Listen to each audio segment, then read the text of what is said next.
बड़ी खबर, बड़ी अपडेट से आपको रूबरू करवाएंगे। सर संघचालक मोहन भागवत का बड़ा बयान सामने आया है। 2 दिन सरकार का कार्यकाल हो चुका है और बड़ा बयान नई सरकार को लेकर मोहन भागवत ने ये बड़ा बयान दिया है। सब कुछ उसी के अनुसार होगा। मोहन भागवत ने कहा है कि जो यहाँ पर प्रजातंत्र के इस अंग में जो भी यहाँ पर हासिल हुआ है उसी के तहत सब कुछ हो पाएगा। सर संघचालक मोहन भागवत का ये बहुत बड़ा बयान और अब जाकर सियासत भी तेज हो चुकी है। मैं आपको बताना चाहूंगा उन्होंने क्या कुछ कहा है।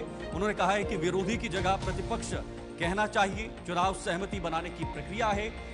उपस्थित समस्याओं पर विचार करना होगा। पिछला जो चुनाव हुआ है, चुनाव के अंदर जो भी हुआ वो सब कुछ भूलकर अब आने वाले समय के लिए, भविष्य के लिए हमें सोच विचार करना होगा। हर 5 सालों में चुनाव होता है, संघ प्रमुख ने कहा है। सरकार बन गई लेकिन चर्चा अभी तक चल रही है, इसको भूलना होगा, आगे बढ़ना होगा। जो हुआ वो क्यों हुआ, कैसे हुआ, क्या हुआ, ये सब प्रजातंत्र का हिस्सा है, लोकतंत्र का हिस्सा है। जो लोग तय करेंगे उसी के अनुसार हमें सरकार चलानी होगी, उसी के अनुसार हमें आगे चलना होगा। मणिपुर पर भी सर संघचालक मोहन भागवत ने एक बड़ा बयान दिया है। उन्होंने कहा है कि पिछले 1 साल से मणिपुर जो है वो शांति की राह देख रहा है, लेकिन मणिपुर को शांति नहीं मिल रही है। ये एक बहुत बड़ा बयान है अपने आप में। मणिपुर विपक्ष के लिए इन चुनाव में एक बहुत बड़ा मुद्दा भी था। विपक्ष ने इस बड़े मुद्दे को चुनाव के दौरान उठाया भी है। क्या कुछ कहा है वो आपको पहले सुनाते हैं। विद्या टेक्नोलॉजी का उपयोग असत्य परोसने के लिए किया गया। ऐसे से देश कैसे चलेगा भाई? आखिर सबको देश ही चलाना है ना। 2 पक्ष है, विरोधी पक्ष कहते हैं, मैं प्रतिपक्ष कहता हूं। वो विरोधी नहीं है, उसको विरोधी मानना भी नहीं चाहिए। वो प्रतिपक्ष है, वो एक पहलू उजागर कर रहा है, उसका भी विचार होना चाहिए। ऐसा जब चलना है तो चुनाव लड़ने में भी एक मर्यादा होती है। उस मर्यादा का पालन नहीं हुआ, क्योंकि उसका पालन होना इसलिए आवश्यक है कि हमारे देश के सामने चुनौतियां समाप्त नहीं हुई। अब सरकार बन गई, अब ये ठीक है, पिछले 10 वर्षों में बहुत कुछ अच्छा हुआ है। आर्थिक हमारी स्थिति, आधुनिक दुनिया जिन मानकों को मानती है, जिसके आधार पर आर्थिक स्थिति का मापन करती है, उनको लगाए तो हमारी आर्थिक स्थिति बहुत अच्छी हो रही। सामरिक स्थिति हमारी निश्चित रूप से पहले से अधिक अच्छी है। दुनिया भर में हमारे देश की प्रतिष्ठा बढ़ी है। कला क्षेत्र में, क्रीड़ा क्षेत्र में, ज्ञान विज्ञान के क्षेत्र में, संस्कृति के क्षेत्र में हम सब लोग विश्व के सामने आगे बढ़ रहे हैं। हमको धीरे धीरे मानना विश्व के प्रगत देशों ने भी शुरू किया है। लेकिन इसका मतलब ये नहीं है कि हम चुनौतियों से मुक्त हुए। अब 1 साल से मणिपुर शांति की राह देख रहा है। उसके पहले 10 साल शांत रहा। पुराना गन कल्चर समाप्त हो गया ऐसा लगा, और अचानक जो कलह वहां पर उपज गया या उपजाया गया, उसकी आग में अभी तक जल रहा है, त्राही त्राही कर रहा है। कौन उस पर ध्यान देगा? प्राथमिकता देके उसका विचार करना ये कर्तव्य है। कल्चर समाप्त।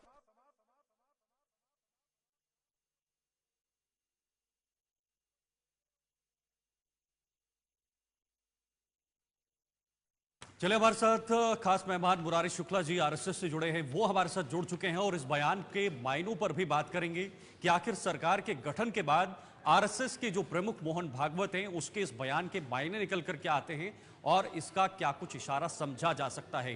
क्या ये नई सरकार को लेकर एक बड़ी फटकार भी देखी जा सकती है। फिलहाल हमारे साथ जुड़ चुके हैं मयूरी जी, आरएसएस से जुड़े हैं, उनके पास जाना चाहूंगा। शुक्ला जी, बहुत बहुत स्वागत है जुड़ने के लिए और समय देने के लिए बहुत बहुत शुक्रिया। शुक्ला जी, इस बयान के मायने में सबसे पहले जानना चाहूंगा और पूरी जनता जानना चाहेगी कि आखिर संघ प्रमुख जो मोहन भागवत हैं उन्होंने इस बयान को आगे क्यों रखा है इस समय, क्योंकि सरकार अभी अभी बनी है, और क्या कुछ समझा जा सकता है इस बयान से। संघ के पूजनीय सर संघचालक हमारे पूरे परिवार के अभिभावक होते हैं। जितने भी संघ के विचार से संचालित संगठन है, उन संगठनों के लोग भी हमारे सरसंघचालक जी को अभिभावक मानते हैं, हम्म, तो उन्होंने जो अनुभव किया है चुनाव अभियानों के दौरान, जो कटुता दिखाई दे रही थी, जिसके कारण समाज में कहीं न कहीं बिखराव आ रहा था, अप्रिय बयानों के कारण से, करवाहट भरे बयानों के कारण से, उस पर उन्होंने पीड़ा अभिव्यक्त की है। इसको भाजपा के नेताओं के लिए नसीहत के रूप में नहीं देखा जाना चाहिए। उन्होंने समाज के सब राजनीतिक दलों के लिए यह कहा है कि आपको संजत बयानबाजी करना चाहिए, देश के विकास को, देश के प्रगति को, देश को कैसे आगे ले जाना, भारत के दुख दर्द में गरीबी से आहत जनता को कैसे शुक्ला आगे ले जी, जाना। शायद आपने संजय राउत को सुना होगा। संजय राउत ने कहा है कि सरकार तो आपके आशीर्वाद से चल रही है। अब जो विपक्ष है वो भी सवाल खड़े कर रहा है। आशीर्वाद तो जनता ने दिया है संजय राउत को भी, और उनके इंडी गठबंधन के लोगों को भी, भाजपा के और एनडीए के लोगों को। जब लोकतंत्र में आशीर्वाद तो जनता देती है अपने मतदान के रूप में, और इसीलिए हमारे पूजनीय सरसंघचालक जी ने कहा है कि जनादेश की भावनाओं के अनुरूप आपको सरकार चलाना चाहिए, और मर्यादित होकर सरकार चलाना चाहिए, नियंत्रण में रहकर सरकार चलाना चाहिए। आप बहुत आगे बढ़े हैं, 10 साल में बहुत आगे गए हैं। आधुनिक आर्थिक जो पैरामीटर्स है उसके आधार से आपकी आर्थिक विकास भी हुई है। इस पर एक सवाल और भी है बहुत बड़ा, हमारे पूजनीय तो मतलब मसूरी जी, आरएसएस मानता है कि चुनाव में जो भी हुआ, चुनाव में जो भी बयान, शुक्ला जी जी, चुनाव में जो भी जी, चुनाव में जो भी बयानबाजी हुई है, क्या वो वाकई में देश के लिए लोकतंत्र के लिए, या फिर चुनाव जो आगे होंगे 5 साल के बाद या विधानसभाओं के चुनाव होंगे, क्या वो बिल्कुल भी सही नहीं है? इस तरह के बयान देना, बयानों के आधार पर पूरे चुनाव को लड़ना? नहीं, बयान तो देना चाहिए। जब आप जब आ रहे हैं चुनाव में तो बोलना तो पड़ेगा आपको, जनता को संबोधित करना पड़ता है, लेकिन भारत की संस्कृति की एक मर्यादा है, उस मर्यादा के अनुरूप बोलना चाहिए। हम जब भारत के संविधान ने परिभाषित किया है कि कोई भी व्यक्ति, किसी भी व्यक्ति या समुदाय के बारे में उसके रंग के आधार पर, उसकी जाति के आधार पर, उसके वर्ण के आधार पर, उसके आर्थिक स्थिति के आधार पर, उसके कद काठी के आधार पर, क्षेत्र भाषा लिंग के आधार पर कोई भेदभाव नहीं कर सकता है, ये संविधान कह रहा है हमारा। तो मुरारी जी, मणिपुर भी एक बहुत बड़ा मुद्दा रहा। विपक्ष ने लगातार मणिपुर पर सवाल खड़े किए सरकार को लेकर। अब जाकर मोहन भागवत ने भी मणिपुर पर बड़ा बयान दिया है। उन्होंने कहा है कि मणिपुर में जो हुआ है वो एक साल से अपनी राह देख रहा है, शांति की राह देख रहा है, लेकिन मणिपुर को शांति नहीं मिल पा रही है। क्या ये पहले भी इस पर विचार किया जाना चाहिए था? इस पर भी विचार विमर्श किया जाना चाहिए था? किया जाना चाहिए था। मैं सहमत हूँ इस बात से कि पहले भी विचार किया जाना चाहिए था, आज भी विचार किया जाना चाहिए, और आगे भी विचार किया जाना चाहिए। और मैं दोनों बात कहता हूँ, चाहे सत्ता पक्ष के लोग हो या जिसको हम प्रतिपक्ष कह रहे हैं, चाहे प्रतिपक्ष के लोग हो, सबको मणिपुर पर जिम्मेवारी पूर्ण व्यवहार करना चाहिए। किसी भी धड़े को उकसाने का प्रयास नहीं करना चाहिए, किसी के बारे में भी गलत प्रकार के नैरेटिव सेट करने की कोशिश नहीं करनी चाहिए। भारत के वहाँ दोनों समुदाय जिनमें झगड़े चल रहे हैं, दोनों आज की स्थिति में संविधान द्वारा मान्य नागरिक है, संविधान द्वारा मान्य व्यवस्थाओं के अनुरूप वो नागरिक है भारत के। उनका क्या इतिहास रहा है, कहाँ से आए हैं, क्या हुआ है, वो सब अलग विषय है। किंतु आज वो भारत के नागरिक है, तो भारत के नागरिकों को मिलने वाले सारे मौलिक अधिकार उनको उपलब्ध है। और इसीलिए जब मौलिक अधिकार भारत के संविधान की आत्मा है, तो वहाँ की दोनों समुदाय की जनता को वो सारे सुविधाएं और व्यवस्था मिलनी चाहिए, उनको सुरक्षा भी मिलनी चाहिए, और दोनों में से कोई भी किसी पर हमलावर ना हो। दोनों शांति के महत्व को समझे, जीवन के महत्व को समझे, सहजीविता के महत्व को समझे, साथ साथ सौहार्दपूर्ण वातावरण में जीने के महत्व को समझे, और उनको रिप्रेजेंट करने वाले नेता भी इन बातों को समझे। क्योंकि मणिपुर हमारे देश का अति महत्वपूर्ण अंग है। यदि मणिपुर में दुख है तो हम सुखी नहीं हो सकते, हम दिल्ली में बैठकर सुख का अनुभव नहीं कर सकते। मणिपुर यदि आग में जल रहा है तो हमारा घर सुरक्षित है, ऐसा हमें नहीं समझना चाहिए। क्योंकि भारत का लेकिन तब भी मुरारी जी, क्यों आखिर मणिपुर पर आवाज नहीं उठाई जा रही है, जो आप भी कह रहे हैं? मोहन भागवत ने भी कहा है।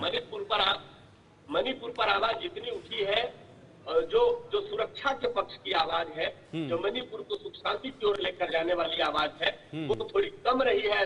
ऐसा हमारे सरसंचालक भी संकेत कर रहे हैं और हम भी इस बात को अनुभव कर रहे हैं कि उस पर प्रयत्न और भी हो सकता था।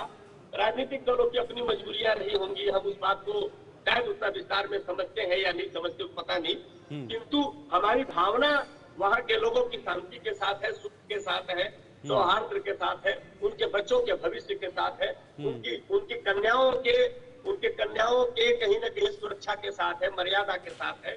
और इसीलिए हम चाहते हैं कि मणिपुर का इतिहास बहुत उज्जवल रहा है, बहुत गौरवशाली इतिहास रहा है। मणिपुर के लोग ऐसे योद्धा रहे हैं कि जब उन्होंने तलवारें उठाई है तो भारत की धरती से आक्रांताओं को खदेड़ कर भगाया है।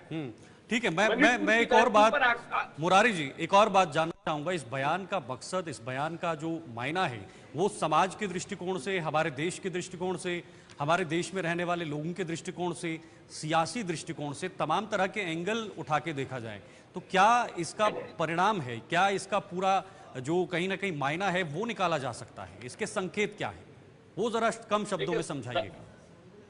सरसंचालक जी के बयान का ना, सरसंचालक जी का जो बयान है, ये बयान कहीं न कहीं नेताओं को पथ प्रदर्शन करने वाला बयान है। नेताओं को जिस संयत मर्यादा के साथ भारत के गौरवशाली भविष्य की ओर भारत को ले जाने का प्रयत्न करना चाहिए, केवल इतना ही उन्होंने कहा है। उन्होंने किसी पर नकारात्मक टिप्पणी नहीं की है, किसी को गलत साबित करने का प्रयास नहीं किया है, केवल जनता के सुख की आकांक्षा व्यक्त की है उन्होंने। और उन्होंने एक बात और कहा है, मैं आपको इशारे मतलब इसकी व्याख्या थोड़ा सा करता हूँ 2 लाइन में, कि आधुनिक पैरामीटर्स के अनुसार आर्थिक प्रगति हमारी हुई है, लेकिन आधुनिक पैरामीटर्स के अतिरिक्त भी आर्थिक विषय बहुत सारे होते हैं। ठीक है, उस ओर भी हमारे राजनेताओं को ध्यान देना चाहिए। जनता के सुख दुख आधुनिक पैरामीटर्स के अलावा भी बहुत सारे विषय हैं, जैसे पेड़ों की कटाई होती है, कंस्ट्रक्शन की गतिविधि होती है, जब आप बहुत सारे निर्माण कर रहे होते हैं तो पेड़ों की कटाई होती है, और पेड़ों की कटाई होने से पर्यावरण उजड़ता है, तो जनता का सुख प्रभावित होता है। ठीक है मुरारी जी, बहुत बहुत शुक्रिया हमारे साथ जुड़ने के लिए, समय देने के लिए। और कहीं ना कहीं जिस तरह का ये बयान सामने आया है, इसके बहुत बड़े मायने हैं। हालांकि आरएसएस कह रहा है कि ये बयान मात्र किसी एक राजनीतिक दल के लिए, किसी विशेष दल के लिए नहीं है, बल्कि ये जितनी भी राजनीतिक पार्टियां हैं, जितने भी राजनीतिक दल हैं, और जो लोकसभा के चुनाव पिछले दौर में हुए, उसमें जिस तरह का राजनीतिक स्तर, जो लगातार ये आरोप भी लगते आए थे कि राजनीतिक स्तर जो है वो गिरता जा रहा है, इसके लिए भी एक बहुत बड़े संकेत इस बयान से समझे जा सकते हैं। लेकिन विपक्ष इस बयान को अपनी तरफ लेने से बिल्कुल इनकार कर रहा है। विपक्ष का कहना है कि बीजेपी की चाबी जो है वो आरएसएस के पास है, और आरएसएस के सीधे सीधे जो बयान है वो बीजेपी की तरफ है। अब देखना होगा कि इस बयान के आने वाले समय में परिणाम क्या होंगे, सियासी या बाकी अन्य तरह के दृष्टिकोण से देखा जाए तो उसमें क्या कुछ परिणाम निकलकर सामने आएंगे। फिलहाल न्यूज रूम लाइव में इतना ही, मुझे दीजिए इजाजत, नमस्कार।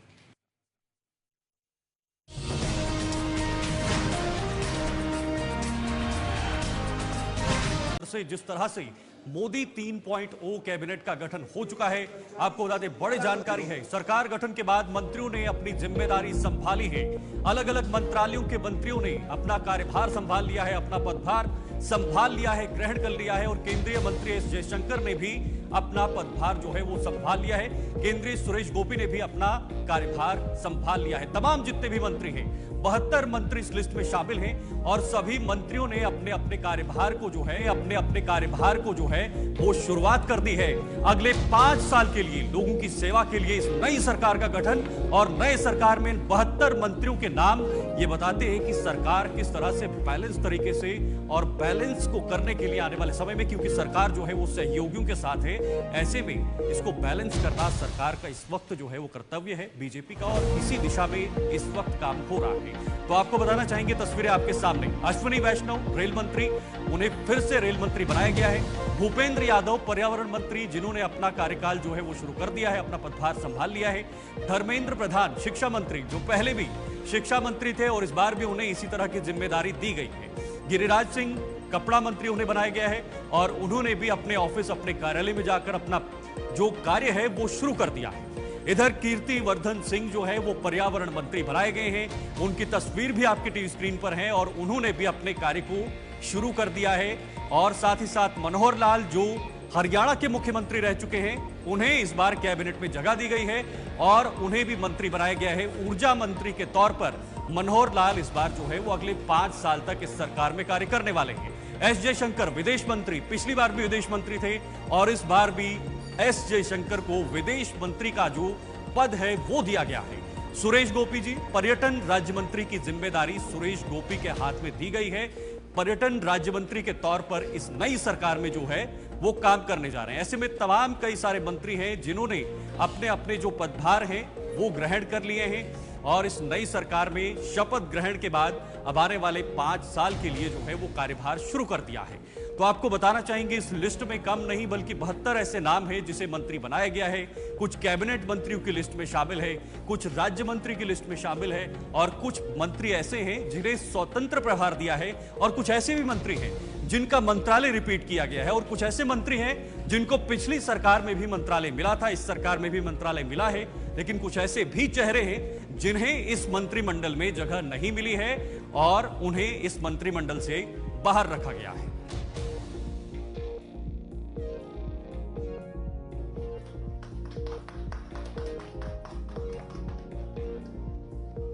So, and together we are very confident it will position us as Vishwabandhu, a country which is in a very turbulent world, in a very divided world, a world of conflicts and tensions. It would actually position us as a country which is trusted by many, whose prestige and influence will grow, whose interests will be advanced. And I once again deem it an enormous honor to be assigned the responsibility of leading this ministry. I have two very good colleagues who railway का बहुत बड़ा एक role रहेगा।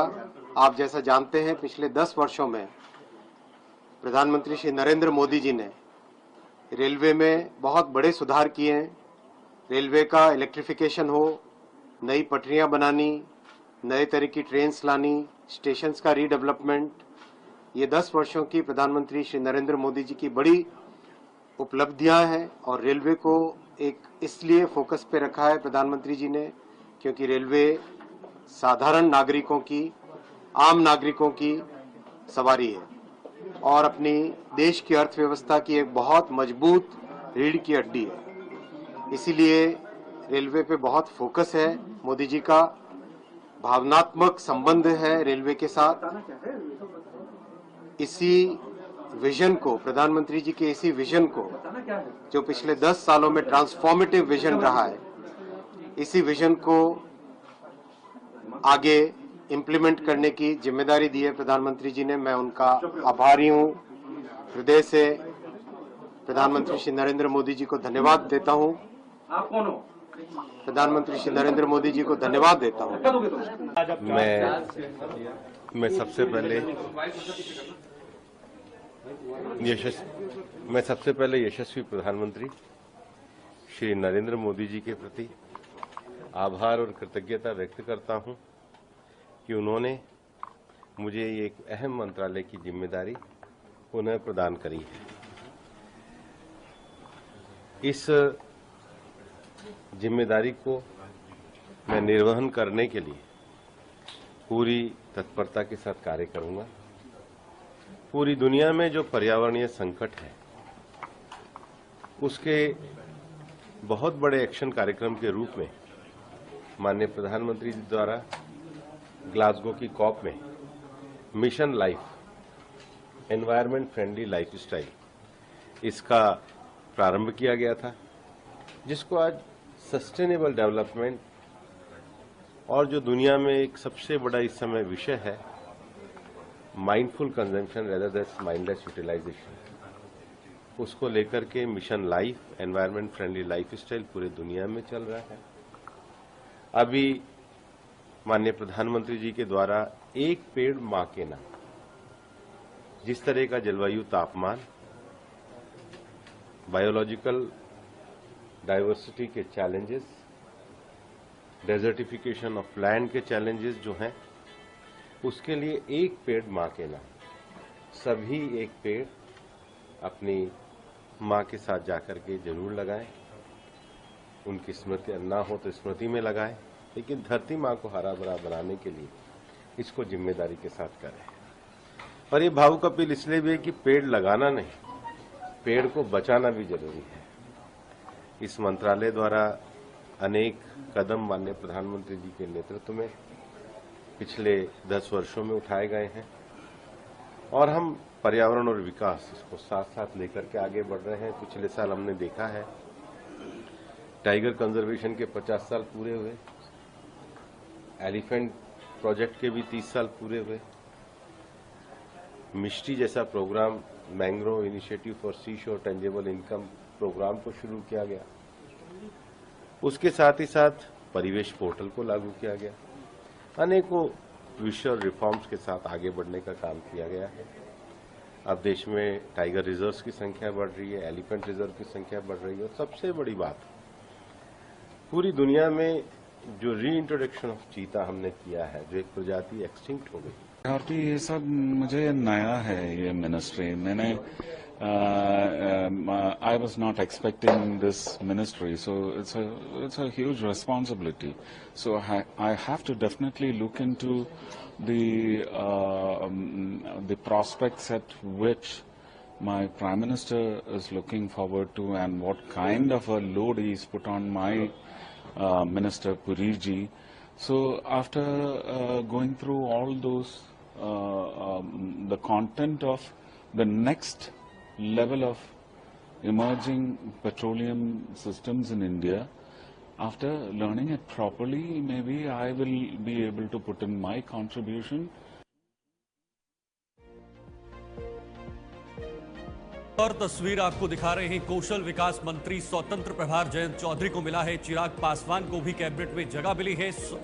उन्हें खाद्य प्रसंस्करण मंत्री जो है वो दिया गया है। डॉक्टर जितेंद्र सिंह, उन्हें भी मंत्री पद जो है वो नवाजा गया है। विज्ञान और प्रौद्योगिकी मंत्री स्वतंत्र प्रभार के रूप में डॉक्टर जितेंद्र सिंह काम करेंगे।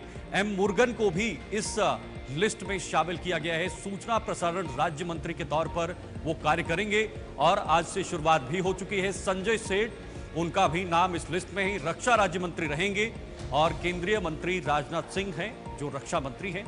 किरण रिजिजू एक बार फिर से मंत्रिमंडल में शामिल किए गए हैं। संसदीय कार्य मंत्री के तौर पर किरण रिजिजू इस बार भी काम करने वाले हैं। तो जितने भी बड़े बड़े मंत्री हैं, बड़े बड़े चेहरे हैं, उन्होंने अपना कार्यभार संभाल लिया है, कार्य शुरू कर दिया है। अपने कार्यालय में पहुंचकर 5 साल के लिए जो कहीं ना कहीं एक प्रतिज्ञा होती है, एक मंत्री की प्रतिज्ञा होती है, उसको यहां पर शुरुआत कर दी है।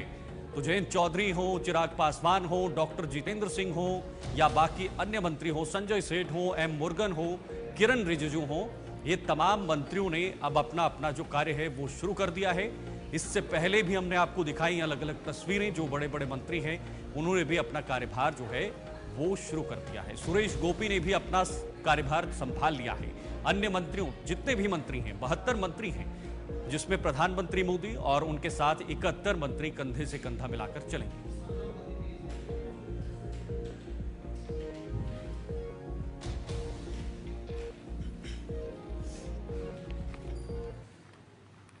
चलिए आगे बढ़ेंगे। इस वक्त एक और बड़ी खबर आ रही है, नीट के हवाले से जुड़ी यह खबर है। नीट परीक्षाओं का विवाद लगातार बढ़ता हुआ नजर आ रहा है। नीट परीक्षा को लेकर सुप्रीम फैसला निकलकर सामने आया है। सुप्रीम कोर्ट का नीट काउंसलिंग पर रोक लगाने से इनकार कर दी है। आपको बता दें, परीक्षा की पवित्रता हुई है भंग, सुप्रीम कोर्ट ने यह कहा है और मामले में 8 जुलाई को अगली सुनवाई होनी है।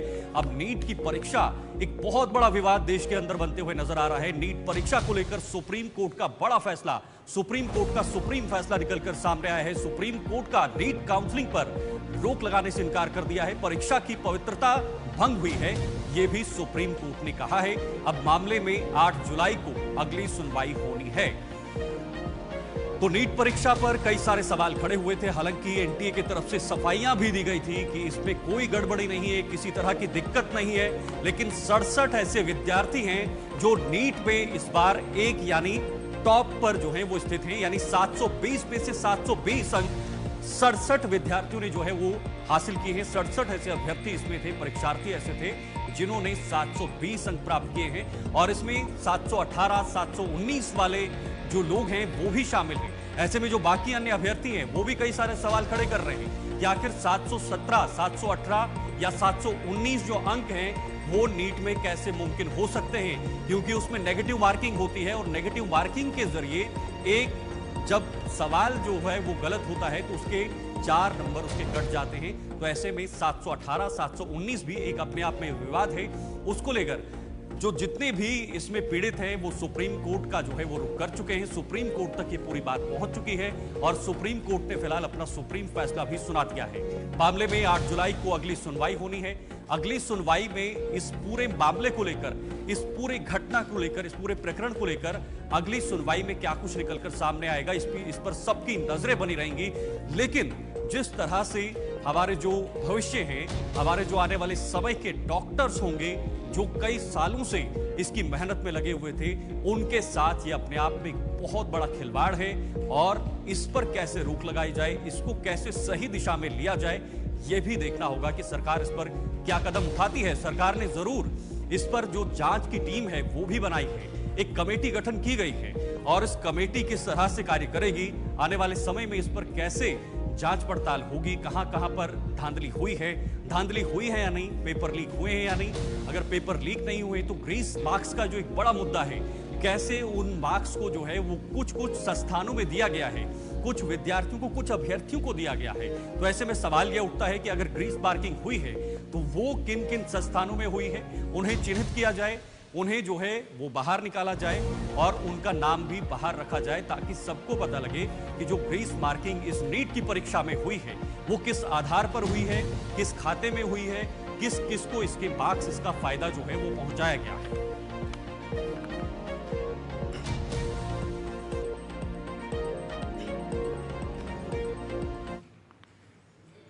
चलिए, न्यूज रूम लाइव में वक्त एक छोटे से ब्रेक का है। ब्रेक के बाद जल्द लौटते हैं।